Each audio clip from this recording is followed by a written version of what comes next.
So Congress party దేశాన్ని చాలా సంవత్సరాల పాటు అత్యధిక కాలం ఏదైతే పరిపాలించిందో, అలాగే స్వాతంత్రోద్యమంలో పార్టిసిపేట్ అయిన పార్టీ ఉందో, ఈ పార్టీ క్రమేణా అంతరించిపోతుందా అర్థం కావట్లేదు.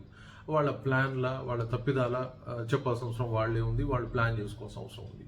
దానిలో చూసినప్పుడు మనం 1951లో 479 స్థానాల్లో పోటీ చేసి 364 స్థానాల్లో గెలుపొందింది.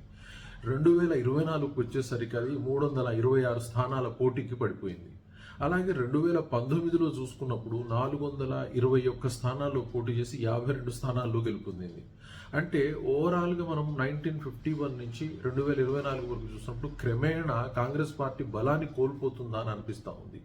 సో ఈ బలాన్ని పుంజుకోవడానికి గాను వీళ్ళు వెతుకుతున్న సిద్ధాంతం ఏంది అంటే, అన్ని ఒక కూటమి, INDA అనే ఒక కూటమి పెట్టుకోవడం, అంతకుముందు UPA అనే ఒక కూటమి పెట్టుకోవడం, ఇలాంటి కూటముల ద్వారా మిగతా పార్టీలను కలుపుకొని తల బలంగా ప్రొజెక్ట్ చేసుకోవడానికి కాంగ్రెస్ పార్టీ ప్రయత్నం చేస్తూ ఉంది. ఈ ప్రయత్నం అనేది ఈ పార్టీని ఎప్పుడు కూడా బలహీనపరుస్తుంది. దానిలో ఉన్నటువంటి కూటమిలో ఉన్న పార్టీలు అటువంటివి లోకల్ పార్టీలు అయి ఉండొచ్చు, అంటే ఇప్పుడు స్టేట్ వైజ్ పార్టీలన్నీ కూడా బలాన్ని పుంజుకుంటే తప్పితే వీళ్లకు పెద్దగా ఉపయోగం ఉండదు. ఎందుకంటే ఈ రోజు రాహుల్ గాంధీని ప్రధానమంత్రి అని చెప్పే స్థితిలో కాంగ్రెస్ పార్టీ లేదు.